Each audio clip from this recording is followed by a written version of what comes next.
Aos amigos que estão nos acompanhando pelas redes sociais da igreja, nosso abraço. Lembrando que estamos aqui num simpósio na região da Grande Florianópolis, envolvendo a Igreja do Estreito e Igreja da Beira-Mar, tratando sobre o tema da Trindade, na Bíblia, nos escritos de Ellen White e na história da Igreja Adventista do Sétimo Dia. Acabamos de ter aqui um estudo sobre Mateus 28:19, a fórmula batismal trinitariana.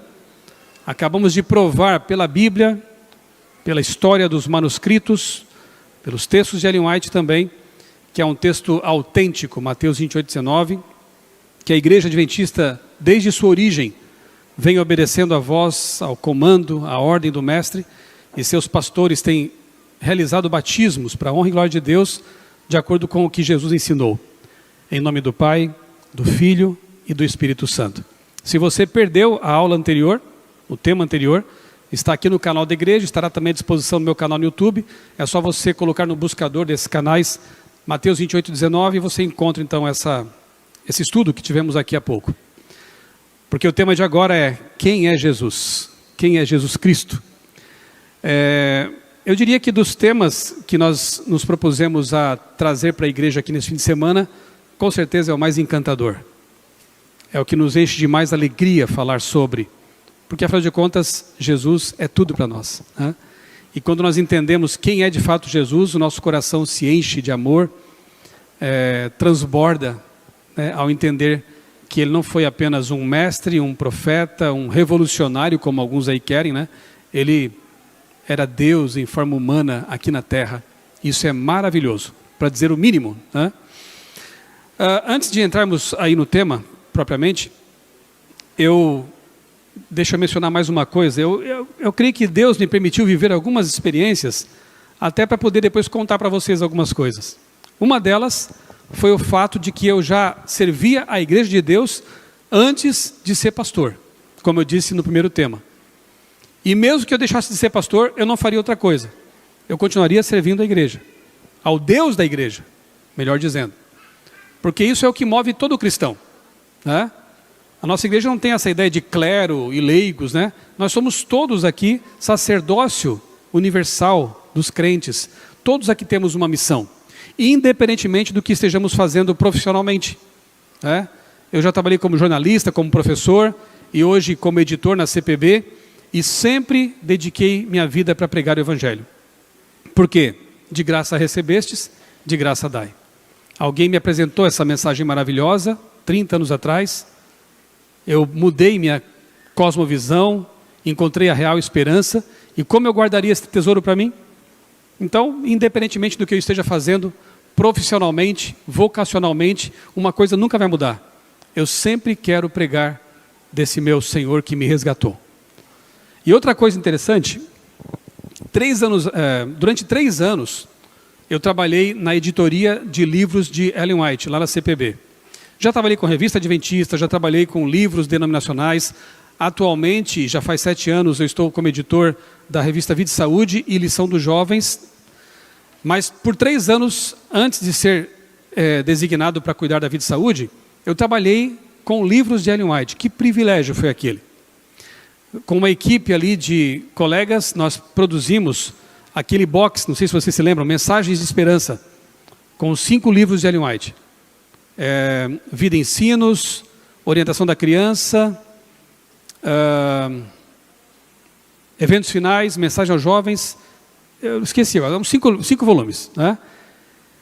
Irmãos, por que eu estou citando isso, né? Porque, infelizmente, muitos desses dissidentes partem, quando não tem mais argumentos racionais para trabalhar, eles partem para o tal do ad hominem, que é o argumento de ataque à pessoa. Já que você não pode vencer a mensagem, ataque o mensageiro. E um dos argumentos, se é que eu posso chamar de argumento que eles usam, é o de dizer que a CPB teria manipulado alguns textos, distorcido ali, como se fosse difícil conferir o original em inglês, né? Não é nem hebraico-grego agora, né? Você está lidando com inglês. Se tem dúvida, vá lá, pega o original, está tudo disponível na internet, né? Inclusive até páginas disponibilizadas aí dos originais, ou datilografados, ou à mão mesmo, de Ellen White, como eu vou mostrar à tarde para vocês, alguns manuscritos, à mão mesmo. Então é só conferir. Mas é triste demais quando eu vejo pessoas apelando para esse argumento de ataque pessoal, dizendo que nós estaríamos manipulando os textos. Para vocês terem uma ideia de quão sério é o trabalho que a gente faz ali na CPB, especialmente quando diz respeito aos livros de Ellen White, eu me lembro que houve situações em que nós gastamos quase uma tarde inteira para traduzir um parágrafo, para vocês terem uma ideia. Porque o nosso trabalho foi de atualizar a tradução. O inglês está lá, não precisa mexer, obviamente que não. Mas as traduções, elas precisam de quando em quando de algumas atualizações, como acontece com a Bíblia também, né? Há palavras que vão caindo em desuso, há estruturas que lá 30 anos, 40 anos eram bonitas, eram poéticas, mas hoje já não comunicam mais tão bem. Então, na verdade, o que a gente fez e tem feito como CPB é aproximar a tradução o mais possível do original, porque Ellen White era uma mulher simples, e ela escrevia de forma simples. Esse ar rebuscado foi, na verdade, uma tradução aqui no Brasil, que naqueles tempos era bonito, né? Usar uma estrutura de ordem indireta das frases, usar termos assim mais arcaicos e eruditos, né? Hoje a nova geração não tem mais tanto apego a esse tipo de linguagem, e nós queremos que a nova geração também se apaixone pelos livros de Ellen White. Irmãos, nós oramos todos os dias, antes de começar o nosso trabalho. Nós usamos, por exemplo, o dicionário Webster, de 1827. Por que usar um dicionário de inglês tão antigo? Porque nós queremos saber qual era o sentido da palavra quando Ellen White a usou naquele tempo. Não basta você pegar um dicionário de inglês atual para traduzir um texto que tem mais de 100 anos. Então nós comparávamos com vários dicionários da época, comparávamos com traduções em outras línguas para ver como os tradutores trabalhavam. É um trabalho meticuloso, feito com muita oração, cuidado e responsabilidade. Aí ouvir de pessoas que não conhecem os bastidores desse trabalho, de que a CPB estaria manipulando os textos, isso é muito triste. Isso é lamentável, para usar outra palavra aqui, né? Eu convido essas pessoas a fazerem uma visita à CPB, portas abertas. Vão lá, conversem com os editores atuais dos livros de Ellen White. Estaremos lá para responder qualquer pergunta. Não temos nada a esconder. Mas, lamentavelmente, como eu disse, né, quando faltam argumentos racionais, com base na Bíblia, na história, sobra a última trincheira dos dissidentes, que é acusar a igreja de manipulação, de esconder coisas e por aí vai. Isso é desonesto, para dizer o mínimo, né? Vamos lá então. Você conhece bem esse texto, né? Deuteronômio 29, 29. Há verdades que são reveladas, porém não totalmente explicadas. As coisas encobertas pertencem a Deus, as reveladas a nós e a nossos filhos. Então, é óbvio que quando nós estudamos sobre Deus, além de ter que tirar as sandálias, nós temos que reconhecer que a nossa mente finita e pecadora não alcança, jamais alcançará tudo a respeito do infinito, do Deus eterno. Mas graças a Ele, muita coisa está revelada na Bíblia, de maneira que nós podemos entender uma parte delas. A Trindade é uma dessas coisas, né? É um mistério revelado, mas nem sempre explicado, porque nós não compreenderíamos. Mas o que há de revelação está ao nosso alcance. E é o que temos estudado aqui neste fim de semana, né? Ellen White, Patriarcas e Profetas, página 113, escreveu: precisamente como Deus realizou a obra da criação, jamais Ele o revelou ao homem. A ciência humana não pode pesquisar os segredos do Altíssimo. Seu poder criador é tão incompreensível quanto a sua existência.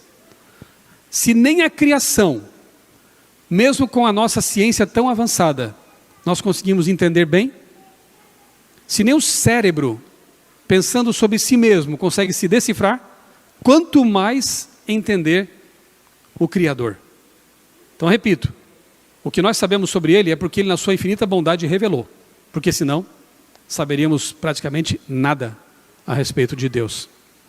Uma dessas coisas, repito, é a divindade plural, que já está presente desde o comecinho da Bíblia. Não vou ler todos os textos. Creio que vocês devam conhecê-los bem. Por exemplo, Gênesis 1:26. Deus, falando da criação do ser humano, diz: façamos o homem à nossa imagem e semelhança. Por que Deus usa o plural nesse texto? Não pode estar falando com anjos, porque anjos são criatura, não são criador. Só Deus pode bará, verbo hebraico que tem que ver com o Criador, porque é criar a partir do que não havia sido ainda criado. Criar a partir do nada. No latim, ex nihilo. Por que então Deus usa o plural? Façamos o homem à nossa imagem e semelhança. Aliás, por que Moisés, no capítulo 1 de Gênesis, usa a palavra Elohim para Deus e não Eloá, que seria Deus singular? Já pensou nisso? Moisés podia ter usado uma palavra singular para falar de Deus, no princípio criou Deus, mas ele usa Elohim, que é uma palavra que comporta uma ideia plural. E aí aparece o verbo façamos, no plural também. E depois, lá em Gênesis 11, quando Deus ele vai interromper aquela obra idolátrica na Torre de Babel, é dito, desçamos e confundamos a língua dos homens. Por quê? No mínimo, devia haver 2, para que houvesse o plural. Mas como a Bíblia revela que são 3, nós cremos que é assim. Façamos o homem à nossa imagem e semelhança. Portanto, nós somos feitos originalmente à imagem de Deus o Pai, Deus Filho e Deus Espírito Santo.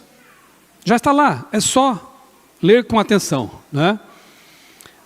Isso já estudamos. A fórmula batismal é tão clara ao afirmar que as pessoas que se convertem são batizadas em nome do Pai, do Filho e do Espírito Santo. Se você que está assistindo tem alguma dúvida sobre esse texto, convido mais uma vez a assistir a aula anterior sobre Mateus 28:19. O texto é autêntico e é uma declaração claríssima de que há 3. Paulo, em sua bênção apostólica, também evoca a Trindade, 2 Coríntios 13:14. A graça do Senhor Jesus Cristo, o amor de Deus e a comunhão do Espírito Santo sejam com todos vocês. Amém? Olha a bênção apostólica trinitariana aí. E ele usa isso mais de uma vez. João, vamos ler esse texto? Ele é maravilhoso. Abra sua Bíblia em João capítulo 1. E por que eu quero ler esse texto? Porque quem escreveu conhecia muito bem Jesus. João, aquele que foi transformado de filho do trovão em discípulo do amor. João, aquele que na Santa Ceia não se contentou em estar com Jesus, queria estar pertinho dele, encostadinho nele. João, aquele que quando todos debandaram, estava ali ao pé da cruz com Jesus. João amava profundamente o Mestre. E quando João percebeu que algumas dissidências, algumas heresias estavam já circulando ali entre os cristãos, os discípulos todos já haviam sido mortos, só ele, bem idoso, ainda estava vivo. João resolve escrever um 4º evangelho, mas já tinha 3, mas ele quis deixar o seu testamento, o seu testemunho. E ele começa de forma diferente o seu evangelho. Ele começa quase que copiando as palavras de Moisés em Gênesis. Ele diz, no princípio era o verbo estava com Deus e o verbo era Deus. Ele estava no princípio com Deus. Todas as coisas foram feitas por meio dele e sem ele nada do que foi feito se fez. Para João, quem é Jesus? Fala mais alto. Deus. Entre um dissidente que diz que Jesus não é Deus eterno e João que olhou no rosto de Jesus, que abraçou Jesus, comeu com Jesus, estava no pé da cruz, quem você aceita como testemunha confiável? Eu não tenho dúvida. Eu fico com João. E João diz que Jesus, ele estava com Deus e todas as coisas foram feitas por ele. Portanto, ele não pode ter sido criado. O texto é tão claro que as testemunhas de Jeová, que também são antitrinitarianas, aí sim, manipularam o texto. Se você pegar uma Bíblia, eu tenho lá em casa, tradução Novo Mundo das Testemunhas de Jeová, você vai ver que eles interpolaram, colocaram aqui colchetes, e dentro colocam assim, no princípio era o verbo estava com Deus e o verbo era um Deus, entre colchetes. Esse um não está no original, isso é uma heresia. E dizem que todas as outras coisas foram feitas por ele, porque eles dizem que ele mesmo foi feito por Deus, o Jeová. Se ele foi feito por Jeová, não pode ter criado todas as coisas. Aí eles colocam outras que também não está no original. Criou todas as outras coisas. É assim, irmãos. Quando o texto é claro o suficiente, você tem que manipulá-lo para acomodar suas heresias, suas ideias. Para João, Jesus é Deus eterno. E ele usa a mesma fraseologia de Gênesis 1 de propósito, No princípio criou Deus. Aí João diz, no princípio era o verbo. Quem é o Deus que cria? O verbo.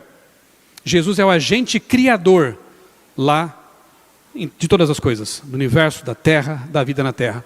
Colossenses, avance um pouquinho agora aí, Colossenses, capítulo 1, 15 a 14. O que Paulo agora diz a respeito de Jesus? Colossenses capítulo 1, 15 a 17. Diz assim, falando de Cristo.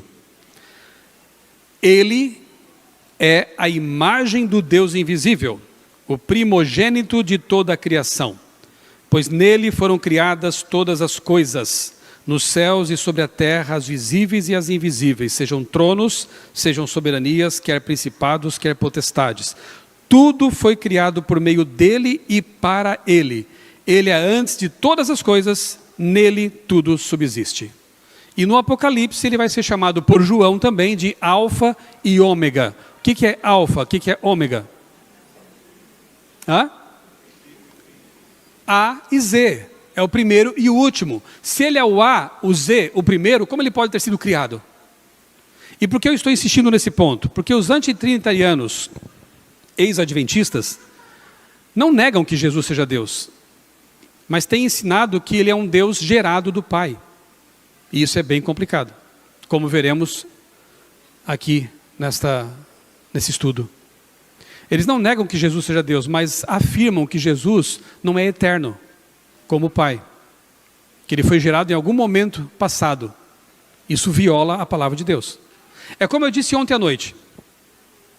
Imaginem que eu chego de viagem agora e minha casa está pegando fogo.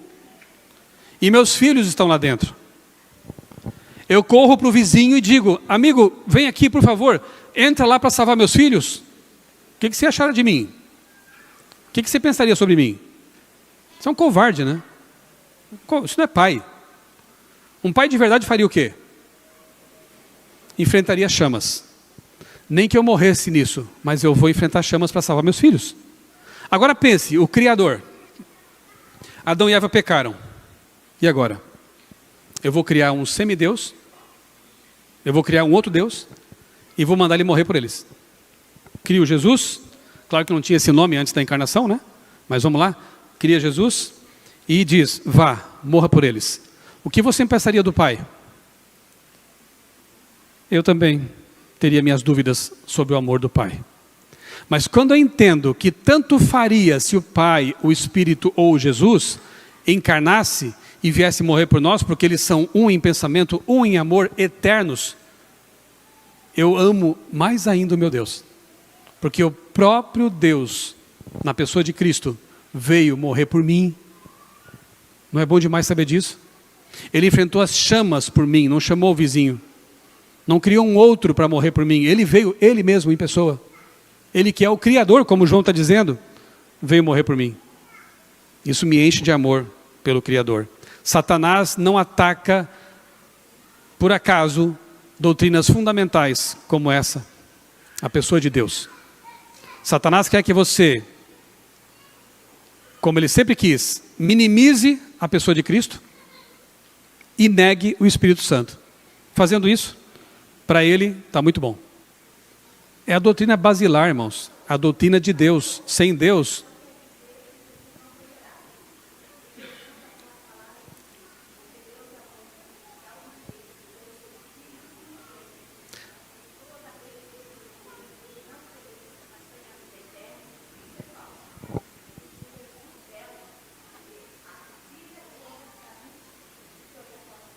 não, eu tenho 30 minutos de fala, irmã. Tem mais coisas para explicar ainda. Eu vou falar. Se a irmã puder, por favor, esperar até o fim, eu vou explicar, irmã. Sim, eu não tenho dúvidas, ele é o Filho de Deus. Vamos ver, vamos ver. Nós temos ainda minutos de fala, irmã. Então, se puder aguardar, eu chegaria nesse ponto também, tá bem? Sim, eu vou chegar lá mesmo, tá? Onde eu estava? Avancemos aqui então, né? João, Colossenses. Eu vou chegar no texto do Filho de Deus, do primogênito, né? Do unigênito. Nós temos como entender esses textos, né? Quando eu entendo que ali na manjedoura estava Deus encarnado, isso é maravilhoso demais. Isso nem cabe na nossa mente, né? O fato de que o Criador do universo, ele se faz ali um óvulo fecundado no ventre de Maria, cresce como um bebê, caminha na terra com os pecadores e morre numa cruz.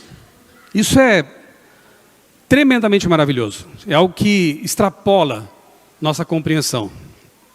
Mas, repito, nos enche de amor por Deus. Porque Ele não ficou no seu trono de forma indiferente. Ele veio e se envolveu na nossa história. Ele abraçou, caminhou, comeu com pecadores. E isso mostra realmente que tipo de Deus que nós adoramos, né? João 17:3 diz: a vida eterna é esta, que te conheçam a ti como Deus, o Pai, o único Deus, e a Jesus Cristo a quem enviaste. Portanto, é um assunto de vital importância. A vida eterna depende de nós conhecermos a Deus. E por isso, repito, o inimigo está irado contra essa doutrina, contra esse assunto, e quer distorcer esse assunto na cabeça das pessoas. E João capítulo 8, verso 24, abra sua Bíblia lá, João capítulo 8, verso 24, diz assim: por isso, eu lhes disse que vocês morrerão em seus pecados, porque se não crerem que eu sou, vocês morrerão nos seus pecados. De novo, é vital compreender esse assunto, sobre Deus e sobre Jesus. Porque a nossa única salvação, a nossa única esperança está em aceitar Jesus como o grande eu sou. O que é o eu sou? Quem é o eu sou? Não é eu fui nem eu serei, é eu sou, é o Deus eterno. Se Jesus é apresentado por João como eu sou, como poderia ele ser um Deus com um tempo de início, mas não com fim? Vamos colocando isso na cabeça, vamos montando o quebra-cabeça. Nós vamos chegar ao final com algumas conclusões. João 5,39, nós conhecemos bem o texto. Examine as escrituras. Ele falou para os fariseus, né? Vocês examinam as escrituras porque pensam que elas têm a vida eterna, mas não querem vir a mim que sou a vida eterna. São elas que de mim testificam. Como eu posso conhecer Jesus? Portanto, além de, óbvio, orando, conversando com Ele todos os dias, pela palavra. É o que estamos fazendo. A Bíblia testifica de Jesus. Então, primeiro ponto. Eu dividi em 3 partes. Quem era Jesus antes de vir à Terra? Quem foi Jesus na Terra? E quem é Jesus hoje? Então, daqui para frente, 3 partes que nós vamos explorar aqui nessa nosso estudo. Quem era Jesus antes de vir à Terra? João 17,5 diz: agora, Pai, glorifica-me junto a ti com aquela glória que eu tinha contigo antes que o mundo existisse. Pelo menos desde quando Jesus existe? Não dá ainda para afirmar que ele possa ser eterno com esse texto só, reconheço. Mas ele existe antes de o mundo ser criado, isso sim. E seria loucura um ser humano qualquer fazer uma oração dessa, concorda comigo? Imagina se eu agora tivesse a ousadia de fazer uma oração assim: Pai, me leva de volta para a glória, para que eu viva contigo em glória como eu já existia antes do mundo existir com você, contigo. Vocês podiam me internar que eu estava maluco, né? Estava me fazendo Deus. Mas Jesus é o que já dizia C.S. Lewis, aquele famoso ex-ateu. Ou você aceita Jesus pelo que ele diz que ele é, ou você o rejeita como impostor. Porque um ser humano, mesmo que fosse um profeta, nenhum profeta nunca disse isso, que existia antes do mundo existir, que tinha existido, vivido na glória antes do mundo ser criado, nunca um ser humano disse isso, mas Jesus disse. Então, ou ele é Deus, ou ele é um impostor, um lunático, alguma coisa assim, me perdoem as expressões. Tem mais. Miqueias 5:2, um texto escrito 700 anos antes de Cristo. Lembra o que diz lá? Uma profecia messiânica. E tu, Belém Efrata, posto que pequenina entre as milhares de cidades de Judá, de ti nascerá o Messias, cujas origens são desde os tempos da eternidade. Olha que texto incrível. Miqueias está dizendo o seguinte: olha, ele vai nascer em Belém. Mas não se esqueçam de que ele existe desde toda a eternidade. Se não confia em mim, pega a Bíblia e abre agora e leia. Está escrito lá isso aí, né? Povo de Judá, o Messias vai nascer entre vocês, mas não se esqueçam, ele é Deus eterno. É o que o texto diz, mas tem mais. Vamos lá, parou aqui, dá para clicar para mim no teclado, por favor, lá, para avançar? Deu uma travadinha aqui. Pronto. Abra sua Bíblia em Romanos capítulo 9 agora.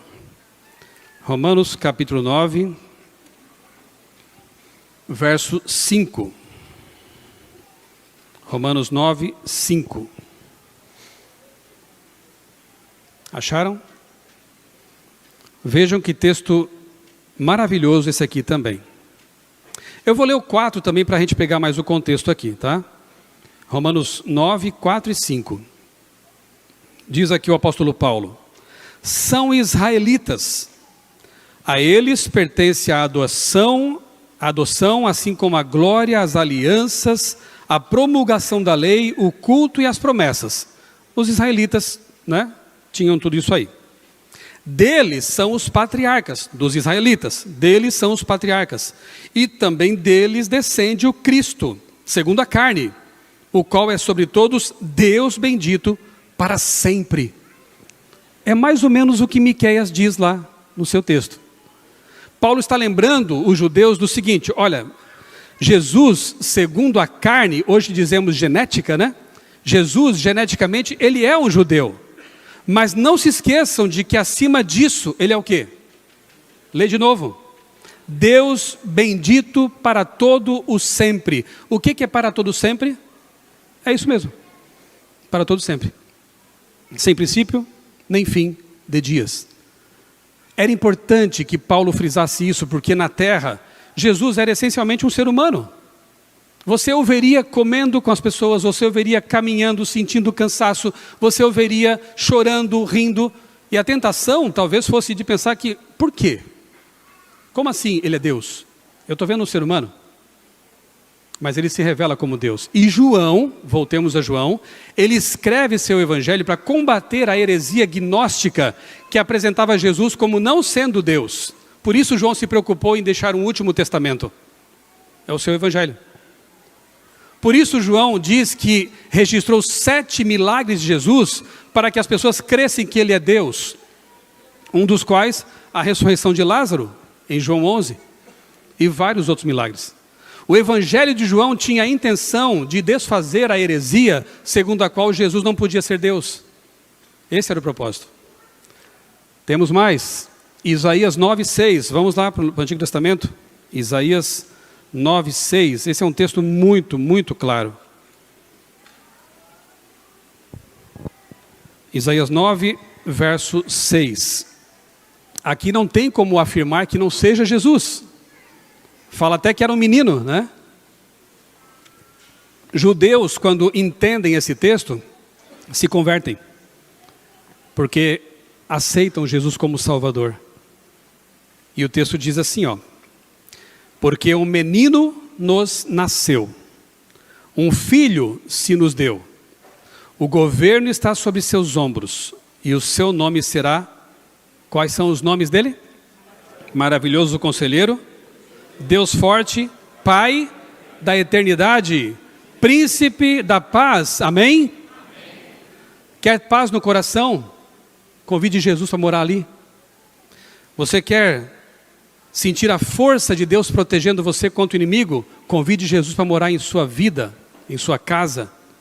Mas ele também é chamado de Pai da Eternidade.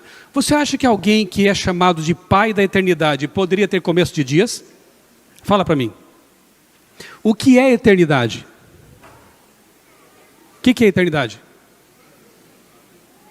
Sem começo, nem fim. Essa é a dimensão de Deus. Nós não somos eternos, nunca seremos. Nós seremos imortais, mas tivemos um começo. Jesus é chamado de Pai da Eternidade.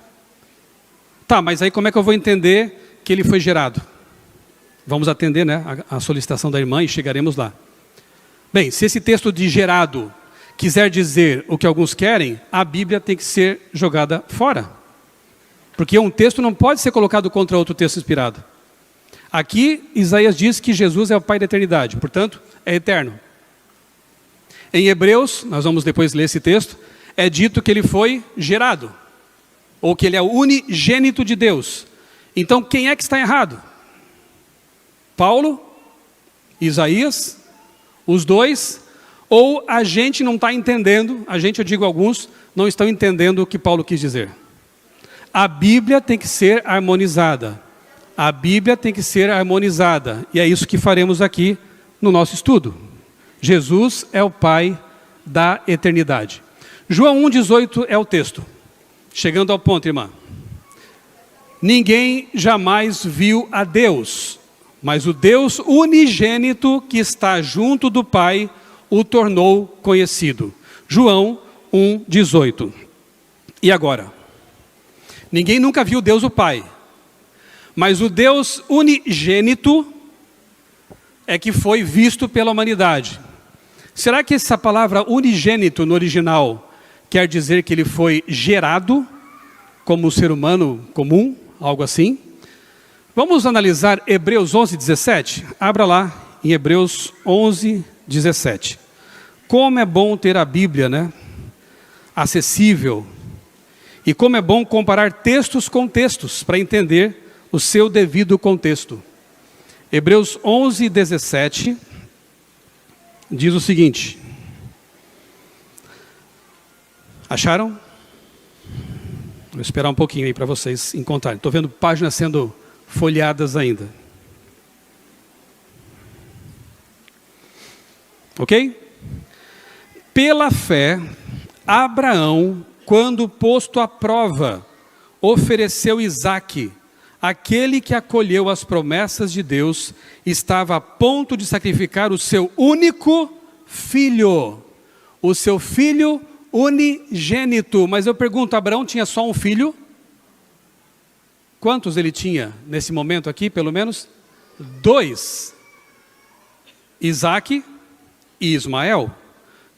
Paulo cometeu um erro crasso aqui então, ao dizer que Isaque era o único filho de Abraão. A palavra grega é monogenes. Nem sempre ela quer dizer o único filho gerado. Ela também significa o único filho da promessa. O único filho sobre o qual estão as promessas de Deus. Qual você acha então que é o sentido da palavra monogenes quando aplicado a Jesus? Ele foi gerado ou ele é o filho da promessa? É isso, irmãos. Se não for esse o entendimento, a Bíblia está em contradição. Porque ela afirma que Jesus é eterno, e eu não cheguei ao fim ainda, tá? Tem vários outros textos bíblicos e de Ellen White que atestam a eternidade de Cristo. Mas o que acontece? Eu vejo que algumas pessoas, alguns irmãos, se apegam a um texto ou dois e querem fazer com que esse texto diga o que ele não está dizendo e querem colocar esse texto contra todos os demais que afirmam a eternidade de Jesus. Então eu peço, irmã, em nome de Jesus, que você pense um pouco sobre isso, reconsidere esse ensinamento, tá bem? Em nome de Jesus, tá? Vamos avante aqui. Ou então Abraão só tinha um filho, mas sabemos que ele não tinha. Tinha 2, Isaque e Ismael, mas tinha um da promessa. Tito 2,13. Conhecemos bem o texto. Aguardando a bem-aventurada esperança e o aparecimento do nosso grande Deus e Salvador Jesus Cristo. Aqui eu não preciso gastar muito tempo, porque todos aqui cremos que Ele é Deus. Grande Deus e Salvador Jesus Cristo, diz Paulo aqui em Tito. E Pedro usa o mesmo tipo de fraseologia. Simão Pedro, servo e apóstolo de Jesus Cristo, aqueles que, mediante a justiça de nosso Deus e Salvador Jesus Cristo, ou seja, Jesus é Salvador e é Deus. Paulo diz isso, Pedro diz isso, João diz isso, e vários outros também. Isaías 43, 10 e 11, olha que texto incrível esse aqui também. 700 anos antes de Cristo. Vocês são minhas testemunhas, declara o Senhor, e meu servo a quem escolhi, para que vocês saibam e creiam em mim, e entendam que eu sou Deus. Agora presta atenção, antes de mim quem? Deus, Jeová, antes de mim nenhum Deus se formou, nem haverá algum Deus depois de mim, Jeová. Eu mesmo sou o Senhor, e além de mim não há Salvador algum. Irmãos, me digam agora o seguinte: se Jesus tivesse sido gerado em algum momento, como eu lido com esse texto? Lê de novo. Antes de mim, nenhum Deus se formou. Quem está falando é Yahvé, Jeová. E depois de mim, nenhum Deus se formou. Como Jesus pode ter sido gerado? Percebeu? Se Jesus tivesse sido trazido à existência em algum momento passado, esse texto seria contraditório. Seria muito complicado lidar com ele. Mas como a gente resolve Hebreus 1:5 então? Até aqui tudo bem? Está claro para vocês? Vá para Hebreus de novo agora, por favor. Hebreus 1:5, que é um outro texto aparentemente problemático. Mas não é, quando você estuda com seriedade a palavra. Hebreus 1:5 diz assim: você é meu filho, hoje eu gerei você, na minha tradução. E agora, de novo, Paulo está indo contra Isaías? Como que fica isso? Depois de Jeová, nenhum Deus foi formado. Mas agora Paulo diz, você é meu filho, hoje eu gerei você. Vá para Salmo capítulo 2, verso 7, vamos ver de onde Paulo traz esse verso aqui. Que na minha Bíblia está entre aspas, portanto, é uma citação que Paulo faz do Antigo Testamento. Salmo capítulo 2, verso 7. Salmo capítulo 2, verso 7. É de lá que Paulo traz o texto. Vamos ver a quem originalmente esse texto se aplicava. Salmo 2, 7. Encontraram? O título do Salmo é O Reinado do Ungido de Deus. Quem é esse ungido? Davi. Davi. Inicialmente é Davi, olha só. Porque se enfurece as nações, os povos imaginam coisas vãs. Eu estou vendo o verso 2 aqui, né? Depois, vamos romper os seus laços. Aquele que habita nos céus dá risada, o Senhor zomba deles na sua ira. O seu tempo lhes falará, e vai descendo o verso, aqui no verso 6. Eu constituí meu rei sobre o meu santo monte Sião. O rei diz, proclamarei os decretos do Senhor. Ele me disse, você é meu filho, hoje eu gerei você. Esse texto aqui, inicialmente aplicado a Davi, é usado por Paulo para ser aplicado a Jesus. Mas não é nesse momento que Davi foi gerado. O texto fala da entronização de Davi. No momento que Davi é colocado como rei de Israel, ele é tido como gerado por Deus. Então veja que a palavra genal nem sempre se refere a gerar alguém por reprodução. Mas pode ser também a entronização de alguém. No caso de Jesus, você acha que se aplica ao seu nascimento ou à entronização dele no céu? Esse é o sentido. Como faz bem a gente conhecer e estudar um pouco também as palavras em sua real acepção, né? O grego e o hebraico são línguas diferentes do português. E há muitas palavras que são traduzidas de uma forma, mas que comportam outros tipos de tradução. Eu podia falar de várias aqui. Por exemplo, a palavra parousia. Ela pode ser traduzida por presença ou vinda. As testemunhas de Jeová, de maneira inadequada, traduzem só por presença. E aí dizem que Jesus já veio. Ele veio de forma secreta em 1917. E ignoram o fato de que parousia também pode ser traduzida por vinda, que é a forma como nós entendemos. Jesus veio em glória e majestade. Ok? Por isso que as coisas têm que ser um pouco mais, assim, estudadas com mais profundidade, né? Fora de mim não há Salvador. Lembra do texto? Vamos de novo? O que diz Isaías? Olha lá. Além de falar para a gente que antes de mim e depois de mim nenhum Deus se formou, o texto também diz que fora de mim não há Salvador. Finalzinho do verso 11 de Isaías. Mas o que diz Mateus 1:21? Gabriel chega para Maria e diz, vocês têm que colocar o nome dele de Jesus, porque ele salvará o meu povo. Fora de mim não há Salvador, mas Jesus é Salvador. E agora? Como que eu resolvo isso? Jesus é Deus. Não tem outro jeito. João 20:28. Lembra o que Tomé falou para Jesus quando viu as marcas? Repitam para mim aquilo que Tomé falou. Esqueceram? Meu Senhor e meu Deus. Ele adora Jesus e Jesus deixa. Anjos impediram a adoração. Gabriel, no Apocalipse, diz para João: levanta, eu também sou um servo. Mas Jesus nunca impediu a adoração. Por quê? Ele é Deus. Se não fosse Deus, fosse um judeu correto, ele diria: não, Tomé, não diga isso, é blasfêmia. Mas Tomé disse: meu Senhor e meu Deus. E Jesus aceitou. Por quê? Ele é Deus. Ele é Jeová. Salmo 23, verso 1, essa é fácil, diga para mim. O Senhor é meu pastor. Mas lá em João 11, 10, 11, e o Senhor ali no Salmo é Jeová, ok? É Jeová. Aí em João 10, 11, Jesus fala: eu sou o bom pastor. Quem é o bom pastor então? É Jesus ou é Jeová? Tanto faz. Jesus é Deus. Mas, João 8, 24. Por isso eu vos disse que morrereis em vossos pecados, porque se não credes que eu sou, morrereis nos vossos pecados. E o verso 58, gente, ele fala o seguinte, Jesus fala o seguinte: antes que Abraão existisse, eu sou. Naquele momento os judeus pegaram pedras para apedrejá-lo. Por quê? Porque eles entenderam muito bem o que alguns hoje não entendem.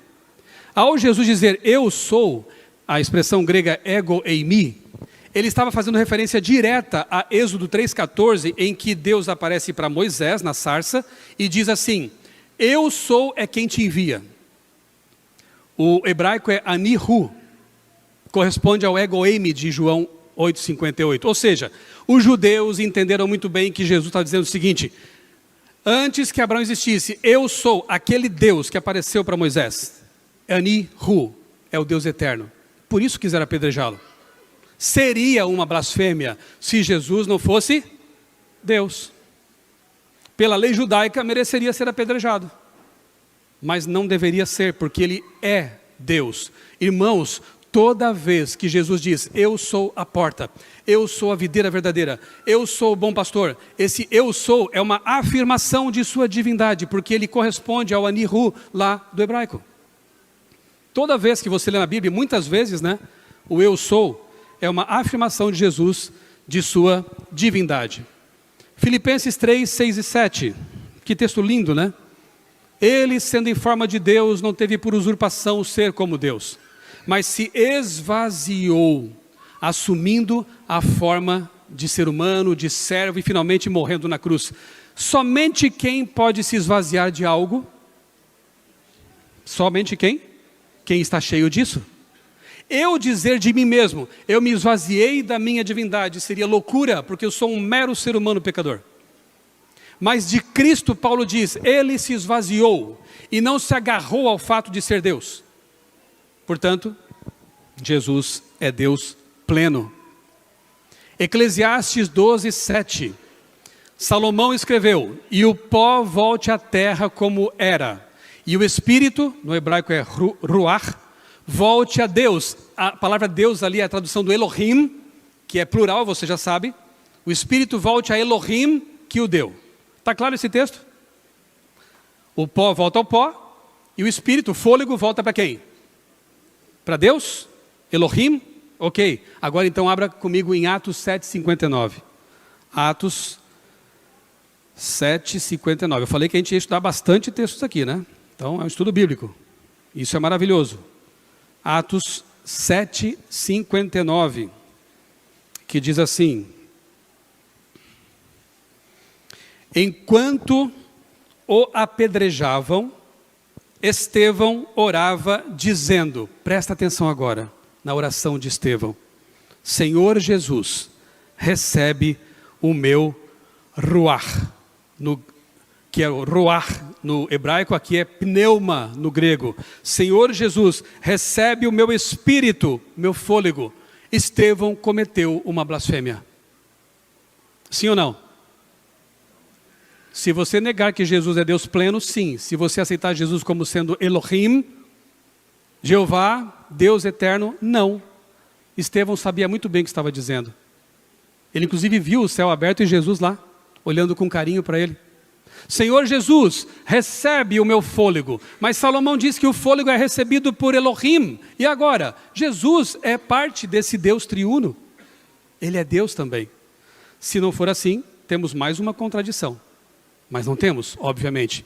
Vamos a Ellen White agora. O que Ellen White faz para nós? Ela só confirma aquilo que nós pela Bíblia já podemos descobrir. Eu poderia parar por aqui, eu acho, né?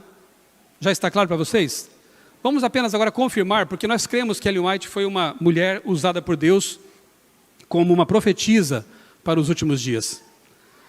E ela só reafirma o que vimos na Bíblia. Por exemplo, Review and Herald, 5 de abril de 1906. Cristo era Deus em essência, e no sentido mais elevado. Ele era um com Deus desde quando? Fala mais alto, desde quando? O que eu faço com esse texto, irmãos? Jesus era um com Deus, o Pai, em essência. E ele estava com Deus desde quando? Desde sempre. E agora? Desejar outras nações, que livro maravilhoso. Em Cristo a vida original, não emprestada, não derivada. A divindade de Cristo é a certeza da vida eterna. Para o crente, se a vida dele não deriva de ninguém, se a vida dele é original, ele não pode ter sido criado pelo Pai. Que mais a gente poderia dizer do que esses textos já estão dizendo? Olha só esse texto aqui, que coisa incrível também. Já leu o Salmo 90? Alguém já leu o Salmo 90? Que salmo lindo. Ele fala de quem? Deus. Mas olha a quem Ellen White aplica esse texto. Antes que os montes, aqui ela está citando o Salmo 90, verso 2, tá bom? Antes que os montes nascessem, ou que tu formasses a terra e o mundo, sim, de eternidade a eternidade tu és Deus. Esse é o texto. Agora o que Ellen White diz sobre esse texto? Aqui se apresentam a pré-existência de Cristo e o propósito de sua manifestação ao mundo, como raios vivos de luz do trono eterno. O que é de eternidade a eternidade? Eu vou usar uma linguagem inapropriada, porque eternidade não tem tempo, né? Mas é tipo assim, eternidade para trás, a eternidade para frente. Ou seja, sempre. De eternidade a eternidade tu és Deus. Aí Ellen White diz que essas palavras se aplicam a quem? A Jesus. O que eu faço com esse texto, irmãos? Eu creio. Eu aceito. Jesus é Deus eterno, para trás e para frente, digamos assim. Quem é Jesus hoje? O que Ele faz por nós hoje? Eu acho que nem precisamos ler esses textos maravilhosos, né? Ele é o nosso intercessor. Ele é o nosso supremo sacerdote no santuário celestial. Ele está ali intercedendo por nós, os pecadores. Quando você se arrepende de seus pecados, Jesus está ali oferecendo os méritos da sua justiça em troca da nossa indignidade, do nosso pecado. Ele é o nosso Salvador eterno. E está lá, intercedendo, enquanto a porta da graça não se fecha. Eu quero finalizar, eu deixei a cereja do bolo para agora. Abra a sua Bíblia. Eu não estou conseguindo enxergar o relógio lá, então eu vou avançando aqui. Quando eu prego eu não sinto fome, tá, irmãos? Eu sinto muito. Mas, não, vamos ficar com esse texto aqui, que ele é maravilhoso. Isaías capítulo 48. Irmãos, se você esquecesse tudo mais e levasse esse capítulo na sua memória, eu já ficaria feliz. É um capítulo da Bíblia que apresenta a Trindade juntinha ali. Os três. Sabiam disso?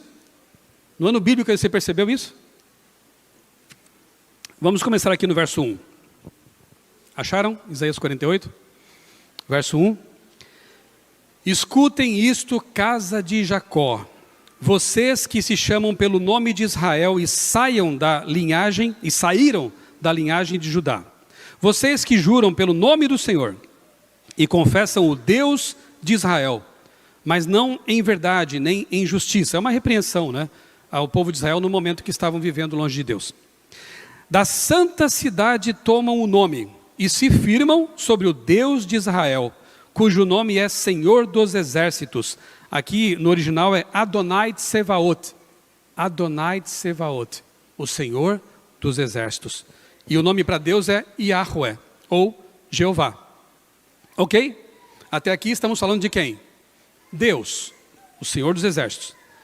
Verso 3. Desde a antiguidade anunciei as primeiras coisas. A minha boca as pronunciou, e eu as fiz ouvir. De repente agi, e elas se cumpriram. Agora vamos avançar para o verso 9, que diz assim: por amor do meu nome, quem é que está falando até agora? Deus, Yahweh, ou Jeová. Por amor do meu nome, Jeová, retardarei a minha ira, e por causa da minha honra, me conterei em relação a você, para que eu não venha a exterminá-lo. Eis que refinei você, mas não como a prata, eu o provei na fornalha da aflição. Por amor de mim, é que eu faço isto, pois como seria profanado o meu nome? Nome de quem? Jeová. Não darei a mais ninguém a minha glória. Yahweh, Jeová, está dizendo, não darei a mais ninguém a minha glória. Ok, prossigamos. 12. Escute, ó Jacó, e também você, Israel, e vocês adventistas também, obviamente, a quem chamei. Eu sou o mesmo, sou o primeiro e também o último. Opa, temos uma pista interessante aqui. No Apocalipse, quem é o primeiro e o último? Muito bem, nota 10. Eu sou o primeiro e o último. Também a minha mão fundou a terra. Opa, temos outra pista aqui. João e Paulo dizem que quem criou o mundo? Jesus, parabéns. E a minha mão direita estendeu os céus. Quando eu os chamar, eles se apresentarão juntos. Então nós tínhamos Deus falando, Yahweh, Adonai Tsevaot, o Senhor dos Exércitos, e agora aqui, quem fala é aquele que é o primeiro e o último, aquele que criou o mundo. Mas tem mais. Vá para o verso 16 agora. Aproximem-se de mim e escutem isto. Desde o princípio não falei em segredo. Desde o tempo em que isso vem acontecendo, tenho estado lá. Agora, o Senhor Deus, Adonai, me enviou a mim e ao seu Espírito. Quem que estava falando o tempo todo aqui? Jesus Cristo. Não com esse nome, porque não tinha nascido ainda. O nome Jesus, o nome Filho, o nome... tudo isso vem depois da encarnação. A segunda pessoa da divindade diz, agora o Deus, o Senhor Deus, Adonai, enviou a mim e ao seu Espírito. As três pessoas colocadas no único verso, em missão pela salvação da humanidade. Louvado seja Deus por isso. Louvado seja Deus. Irmãos, à tarde, a minha próxima palestra vai ser quem é o Espírito Santo. Tema importantíssimo. Tema importantíssimo. Eu vou apresentar manuscritos de Ellen White, né? Vamos analisar textos bíblicos importantes. E teremos ali 3 aulas na igreja Beira-Mar. O pastor Arilton também vai ministrar uma dessas aulas. Então convido vocês a estarem lá, a partir das 15 horas. Esse é um tema muito importante. É um tema muito solene. E eu considero maravilhoso, porque, repito, quanto mais eu estudo sobre Jesus, mais eu o louvo, mais eu o amo. E saber que Jesus é Deus eterno, tanto quanto o Pai e o Espírito Santo, isso me enche de espanto, fico maravilhado. E eu só posso me prostrar diante desse Deus e o honrá-lo. À tarde, eu vou mostrar um texto de Ellen White lindo demais, em que ela fala que lá na glória, redimidos, nós nos prostraremos diante do Pai, do Filho e do Espírito Santo. Conhece esse texto? Estou dando um spoiler aqui. Na eternidade, nós vamos adorar o nosso Deus triuno. Louvado seja Deus por tanta coisa que Ele nos revela sobre si mesmo. O suficiente para que nós queiramos estar com Ele para sempre e o amemos profundamente. Quero convidá-los para nós encerrarmos com uma oração. Eu vou até convidá-los a se ajoelhar mais uma vez, diante desse Deus maravilhoso, e conversar com Ele, porque esse é um privilégio que Ele nos dá, de conversar de forma desimpedida com o Criador. Feche seus olhos. e conversemos com o nosso Deus. Querido Deus, maravilhoso Pai, muito obrigado, Senhor, pela Tua palavra. Muito obrigado porque em Tua infinita bondade Tu te revelaste a nós, seres humanos limitados. Não conseguimos compreender tudo a respeito de Ti, mas aquilo que foi apresentado em Tua palavra e também por Tua serva, nós acolhemos, nós aceitamos e nós nos maravilhamos ao entender que Deus esteve aqui, caminhou com os seres humanos, morreu na cruz e vai voltar para nos levar de volta para o lar eterno. Obrigado, Pai, por Tua infinita bondade. Eu oro, Senhor, por esta igreja, pela igreja aqui em Santa Catarina, um estado tão especial na história do adventismo neste país. Eu oro pela igreja em todo o planeta que tem uma missão tão importante e que muitas vezes tem que despender energia lidando com coisas que não são exatamente a nossa missão. Por favor, Senhor, nos ajuda a pregar o Evangelho logo. Batiza-nos com Teu Santo Espírito para que nós tenhamos poder e anunciar essa mensagem a fim de que Jesus volte logo e nos tire deste mundo. Bom Deus, eu oro também pelos irmãos que estão em dúvida, irmãos sinceros, irmãos amados, filhos Teus, que estão sendo abalados e levados por ventos de doutrina. Pai querido, Tu os amas profundamente, morreste por eles também, são nossos irmãos. Toca a vida deles, a mente deles, o coração. Traze aqueles que já se afastaram de volta, pois são ovelhas do Teu redil também, Senhor. Nós oramos por eles, por nós, pela Tua igreja, pelas falhas que há na Tua igreja, pedimos perdão, mas que Tu nos unas, nos enchas de poder, para que avancemos até o porto final. Dá-nos a Tua paz, despede-nos em paz e traze-nos de volta para a igreja da Beira-Mar, para a programação da tarde. Nós Te pedimos e Te agradecemos em nome do Senhor Jesus. Amém. Amém, Senhor.